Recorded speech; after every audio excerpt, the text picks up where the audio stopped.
এই যে আমার ভয় লাগতেছে, এক রাষ্ট্র আরেক রাষ্ট্রে দম পাইতেছে, অস্ত্র রেডি করে এলেছে তো ভাই। 400-500 বছরের জন্য পৃথিবী লকডাউনে থেকে যাবে। নবী বলছে ইয়াজুজ মাহুজের পর মানুষ লাকড়ি দিয়ে ভাত রাখবে। তাহলে বোঝা গেল কি দুনিয়াতে গ্যাস থাকবে না, তেল থাকবে না, হিটার, গ্যাসের চুলা এটা যে ছিল এগুলো মানুষ আর বুঝবে না। এই সুযোগ আর মানুষকে কারেন্টের সুযোগ আর দিবে না। এই মাহাদি আলাইহিস সালামের পর 40 বছর কোরআনের রাজত্ব চলি, পৃথিবী শেষ হয়ে যাবে।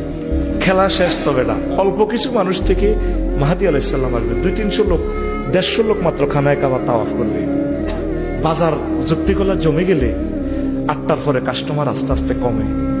এই পৃথিবী জমে গেছে, এখন শুধু এই বাঙ্গার পাল্লা। 28 একটা বোমা হবে, এই বোমাগুলোর লগে লগে ভূমিকম্প, রোগ ব্যাধি, আর এত সুন্দর পৃথিবী আর নাই। কিনলে কাপচাপ খরচ। আগে এতগুলো মানুষ ঘাসের গোড়া খাইতাম, খানা হাইনো বিয়া বাদ যাইলে রে আলু একখান ধরাই দিত।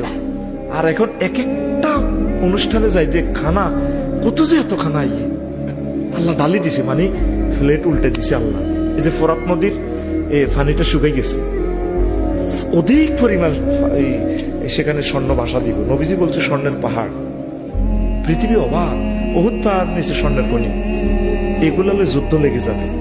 আজকেও সৌদি আরব দেখছি, খবরটা সত্যি মিথ্যা আমি জানি না, ইয়েমেনে হামলা করছে। হায় হায় হায়, থাকবে না তো পৃথিবী। মানুষ বুঝবে না মোবাইল কারে কর, তেল কারে কর। নবীজির হাদিস তোরা মনে করছো আমরা রিয়ালমে মার না, আমরা তো মোশতাক আমিন ভাই যে জায়গাটা মাফে, উনি নকশা দরি দরি মাফে, খুঁটা জিয়ে নিয়ে যাক, আমরা ওই নবীর হাদিসটার নকশা মাফি।